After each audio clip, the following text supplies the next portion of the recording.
Hi, and welcome to another episode of Haltech Heroes. Today, I'm here with this screw-blown, mechanically injected, Hemi-powered Chrysler Valiant.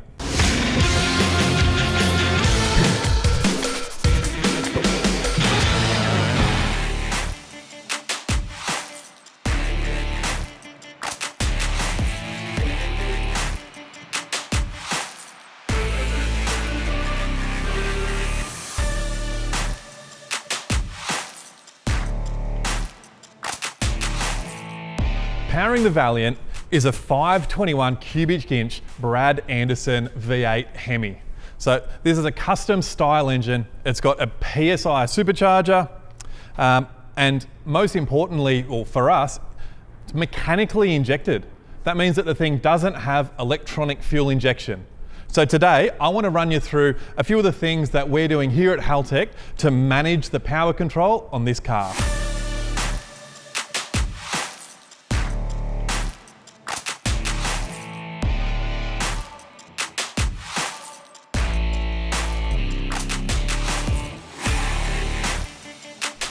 So when we're talking about engine electronics and screw-blown billet V8s, what we can help with are things like ignition control, even though it's got a ProMag 44 distributor. We can do things like traction control by cutting the spark energy to the ProMag. We can talk about doing electronic controls over the lean-out solenoids on the mechanical injection. And of course, we can talk about transmission control. So I'm gonna call in one of the experts to explain what all these mechanical valves actually do, then we'll get into the electronics side of things. Probably what we should do is start at the beginning, the fuel, I suppose, and we'll just work our way back and learn a bit about how each part of it works and then compare it to our EFI systems and sort of what we normally expect. Yep, no problem. So, fuel tank looks pretty straightforward. Yeah, fuel tank, fuel pump and everything is very similar to what you would run on an EFI car making this sort of power. Brett Gillespie does this fuel system on this car. He does all the engine and all the maintenance and all looks after the whole engine and tune up and everything on it. So he's got this thing pretty well nutted out. Like it's very reliable and very fast. And so yeah, methanol fuel tank, it's a 25 or 30 gallon a minute fuel pump. All right, so I'll stop you there. The fuel pump mounted direct drive straight off the crankshaft or camshaft? It runs off the camshaft. Okay, so it's running at one camshaft rotation, one fuel pump rotation. Correct, so half the engine speed. Perfect, yep, okay. It's pretty tricky how this works. There's a bunch of valves straight off the top of the mechanical pump. Yep. The first one I can see, it either directs fuel up to the engine or somewhere else. So what's this valve on top doing? That's just a basic fuel shut-off. So Danny, when he's driving, can just pull the lever and turn the fuel off to the engine. So if something happens or just before he turns it off, he wants to get all the fuel out of the motor, he just pulls that lever and the fuel just basically goes back into the fuel tank. So that's a little bit different to what we normally do with our EFI stuff. So we turn our ignition off, our electronic fuel injectors turn off, yep. Our ignition turns off. So this thing, we're saying that you actually run it out of fuel on purpose to turn this monster off. Yep, so traditionally a magneto creates its own energy.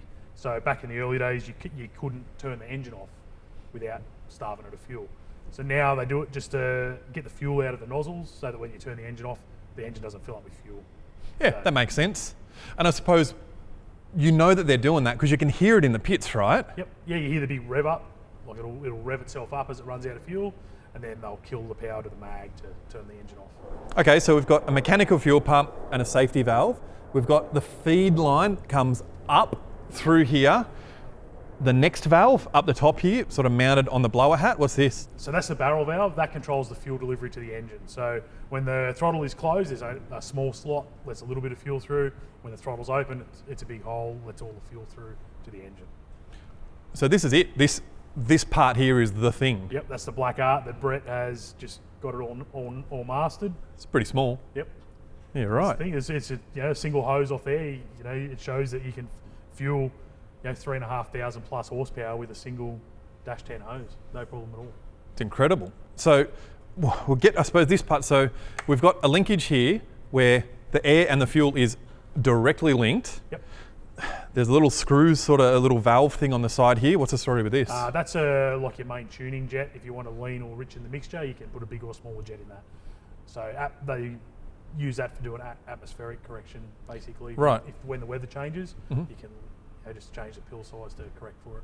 Okay, so and overall, the whole tuning method of this thing is, to me, is kind of looking like fuel pressure rather than anything else. So once we come down through here, through our fuel flow meter and into the block, are there any more tuning points or steps after the fuels come through here? Oh, there is the nozzles in the ports and in the blower. They can put bigger or smaller nozzles in there to get your cylinder to cylinder distribution correct, and things like that. But once they're set, you generally are not changing those. Okay, so we've got our 1x1 table of individual cylinder trimming. Correct. So if we could kind of liken that to maybe like a nitrous jetting sort of system per cylinder. Yeah, same thing. So it's a fixed flow nozzle. As the barrel valve opens, more fuel goes in, more fuel goes out the nozzle. So now that we've got a bit of an understanding about how the top of the fuel system's working, there's another one here. So off the top of the main fuel pump, there's like a fuel manifold that's got fuel pressure everywhere. This one comes up, feeds the engine. There's also one that comes out the side here, and then it's got a bunch of solenoids and then looks like a return. What's this doing here? So they're like fuel bleed offs. You can control them with the VMS to open and close as it goes down the track, and to lean the engine out. So if you open that, it will take fuel flow away from the engine. So Brett can control them as he goes down the track, bring them on and off as many times as he like, on the two-step, on here, on there, whatever he wants. All right, and this is where the Haltech VMS comes into it, because we've got pretty much our 3 electronically controlled fuel bleeds that either add or remove fuel pressure from the entire system. Yep, so they remove pressure, and they've got a pill inside them, so you can change the pill size to change the amount of fuel each one bleeds off. And Brett does all that by using the flow meter to get the number that he wants. All right, so this is something that we're not really used to either. So typically we've got exhaust gas temperature sensors and wideband air fuel ratio sensors. Correct. Has this got both of those? No, it's got EGTs, but no wideband. And in place of that, it's the flow meter. Yep, correct. So that measures the amount of fuel actually going into the engine itself after all the corrections are done with the bleed offs. Okay, so and if the engine builder and the tuner know the brake-specific fuel consumption of the engine, they know how much fuel's going into the engine because we've got our flow meter, there's your tuning. Correct, so it's literally everything's done off the flow meter. Every tuner will have a different flow number that they're looking for. That's all their secret sauce. Yeah. So, as long as they're getting that number, if they're not, then they play with all these little bleed offs and everything to get it where they want it. So when the tuner's looking at the data from this, and they might see this fuel flow meter saying, right, this engine, wide open throttle, top end of the track, it was using 15, 20, 25, 35 gallons a minute of fuel. And once they get that in that sort of special area, this engine's happy and healthy. Yep, and then they'll just use the top bleed off on the barrel valve there just to adjust the fuel flow for the atmospheric conditions. So overall, this is a really elegant, simple way to get fuel into the engine. Now, and I do understand that it's almost a two-dimensional fueling system, whereas with EFI we talk about 3D tables of mapping all of the load sites, so all of the boost pressures versus all of the throttle angles versus all of the engine RPM, whereas I can see the beauty of this for a drag car. Yep, it's so simple, it's just on or off. How do you go if you, and I understand this is a drag car, so I get that, but if you do need to part throttle this thing, or if you do need to just get it home, how is the tuning in the mid-range? They don't really have it. These blowers will make huge amounts of boost at small throttle openings, but you're not going to get your fuel flow, so generally it'll pop the burst panels out if you try and drive at half throttle. All right, this is interesting. So we've got big RPM, slow, not much throttle opening, but that RPM is making the boost pressure, and the fuel is directly related to the throttle. Yep. So where I'm missing here is we've got no manifold pressure reference for the fueling system. Yeah, correct. The fuel flow is 100% determined by the throttle position. Right. So whereas the supercharger boost is determined by the engine RPM. As long as you can get enough air through those butterflies, it's going to make the boost. Thank God. So I'm still going to have a job tomorrow. Yeah, we're all still going to have a job tomorrow. Yep. All right. Well, that's probably why we don't see a lot of this stuff nowadays. But obviously there is a huge demand for this because it works remarkably well in this style of setup. For this style of setup, Brett's got this thing nailed down pat. He can just he puts his fuel system on them, and they just work. So I was just saying how beautifully and how simply this thing works, but I know the whole car works, and I know the injection system works because I saw it take out Pro Mod class at the Sydney Jamboree. What mile an hour, what times was it running? So it's run 631 and it's run 225 mile an hour.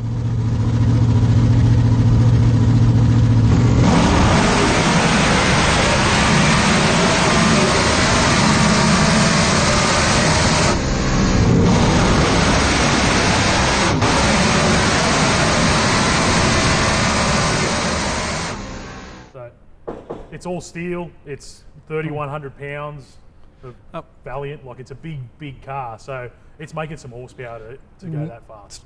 Steel guards Valiant is not what I think when I hear Pro Mod. Like, I'm thinking full chassis, full fiberglass and carbon, like the big gear. Yep. Consistency? Yeah, it's very consistent.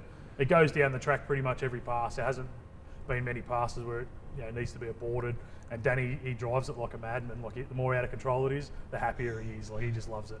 So one of the things I really want to know, a massive setup like this, boost pressure, what does it run? It makes about 57 pounds. And because it's not a turbocharged thing, so we're not really doing much we don't have a lot of control over the boost over the boost as the car's actually going. Yep. So, when would you say this thing comes on boost as such? As soon as you open the throttle, it's all there. It's all there. So it leaves the line on 57 pounds. And if you did want to change it, do you have much control over boost control? Yeah, you just got to change the pulleys. So this is still at 107%. He does have 125% pulleys for it, so it would make a fair bit more boost. And what do these mean? Like, what does, say, 125%? Yep. What would that mean is happening? The blower is spinning 125% faster than the engine. So 125% faster than the crankshaft. Correct. Wow. It's a lot. All right, so pretty much more power, smaller pulley up here. Yep. Bigger on the bottom, smaller on the top. Nice. When we talk that much boost, huge engine, 521 cubic inch, it's a monster engine anyway. Potential for disaster. This thing's got nappies down the bottom, or I call them nappies, but I suppose protection for when things go pear-shaped. The straps on the side, what's all this about at the top? These ones that have stopped the supercharger blowing off the top of the engine. If it drops a valve or does something like that, it'll pop the blower off. They stop the blower literally falling off the car. So I noticed that they're not strapped down at the moment, but when that bolt is sitting there, which is bolted to where the exhaust manifold attaches, they're loose anyway. Yep, it's just enough there that if the blower pops off, it'll just catch it. Is there like a weak point there that allows it to blow off? Yeah, the studs are like made to yield. Yield. Yeah, made to snap, so that if it does get that much pressure underneath it, it'll just snap the studs and blow the blower off it. Oh, it actually looks worse than what it is normally. But usually it's done it because you've got something in your engine that's gone bad. What a horrifying experience to see your blower try and jump out of the car. Yeah, it's pretty common if you see top fuel cars do it all the time. So, one thing that you did touch on before, where it'll just blow the burst panels. Yep. What does that mean? So there's a panel on the front and a panel on the back, and they're just like a thin piece of steel.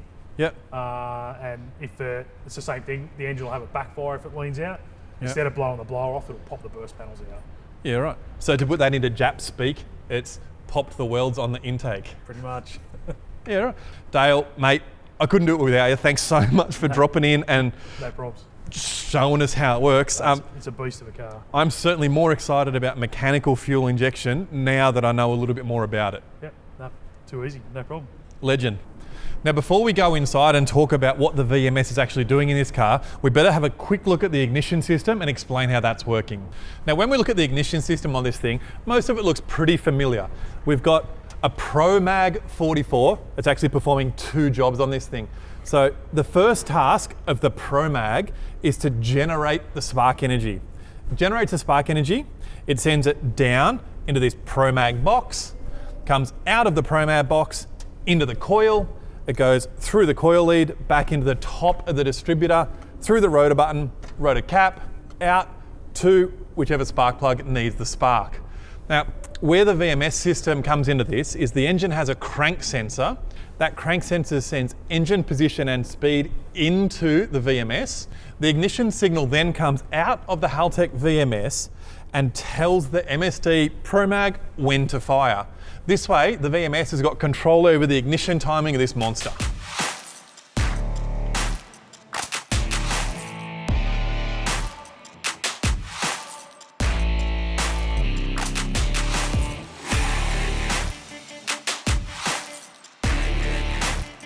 Now that we've moved inside, we can really see what makes this thing tick. So behind me, fire suppression system.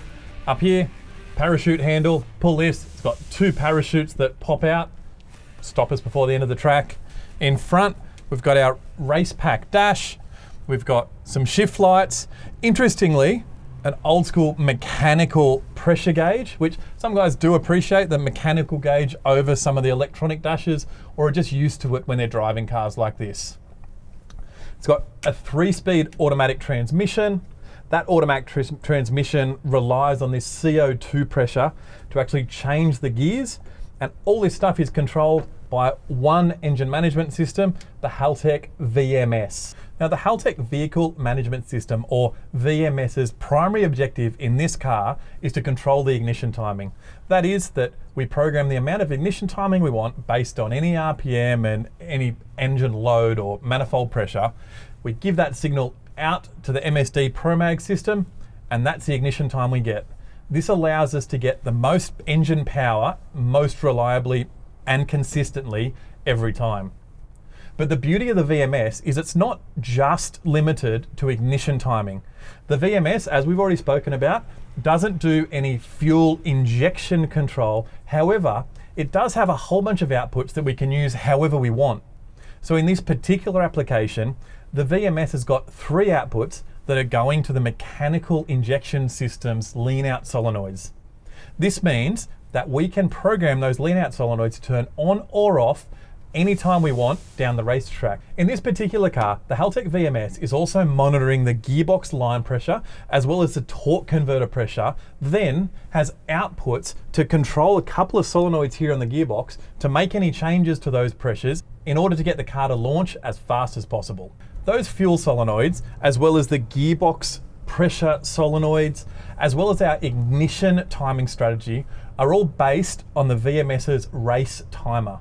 That race timer starts when we release the trans brake. That way, that timer starts incrementing. We know where the car is, or we roughly know where the car is going to be on the racetrack based on the race timer. And that's how we can turn those solenoids on or off. We can add or subtract ignition timing, and we can do a whole bunch of stuff to the pressures in the gearbox in order to get the thing from A to B as quick as possible. This one's also got a drive shaft speed sensor going into the Haltech VMS. So what that allows us to do is measure the drive shaft speed from the start line to the finish line. Now, that doesn't sound that impressive, but when you can couple that with a target drive shaft curve, so we've got our target curve and we've got our actual drive shaft curve, if the drive shaft is over the target, that would indicate that we've got a wheel slip condition, and the ECU can actually retard the ignition timing or drop individual cylinders in order to bring us back down to our target line, so we always get that perfect pass. For quick and easy adjustments on the fly, we've got the rotary trim knobs. So there's 2 of them here. One of them is set up in the software to control the launch RPM, while the other one adjusts the target drive shaft curve. So they're nice and easy. What will normally happen is one of the crew will open the door, see how the car in front of us went, and may want to adjust start line RPM or adjust our drive shaft curve depending on how they saw the previous car go down the racetrack. So a nice, quick, easy way of making those adjustments on the fly. One of the things that I really like and admire about the thinking in this car is the electrical system. Now, it uses a full handheld starter style system that drives off the supercharger. So the thing doesn't have a starter motor bolted on the engine. It's got the magneto style ignition system, so not really much need for any like high current battery pack. All of the electronics, all fairly low current draw, doesn't have an alternator or a stator or anything like that. So the whole electrical system is a Makita 18 volt battery from any of your power tools. It simply clicks into its base, That way, the whole thing runs on 18 volts on a 3, 4, 5 amp hour battery, and that's all you need. So this car's been a really, really good example of using the vehicle management system, or the VMS, one unit to control all this stuff. There's no extra timers, no mechanical delays, mechanical switches, anything like that. Everything based on the race timer, full control over your mechanically injected engine down the quarter mile. What more could you want? And mate, what more of a car? Awesome thing. I've learned a little bit today about mechanical injection. I hope you guys have too. As always, thanks very much for watching. My name's Scott, and I'll see you next time.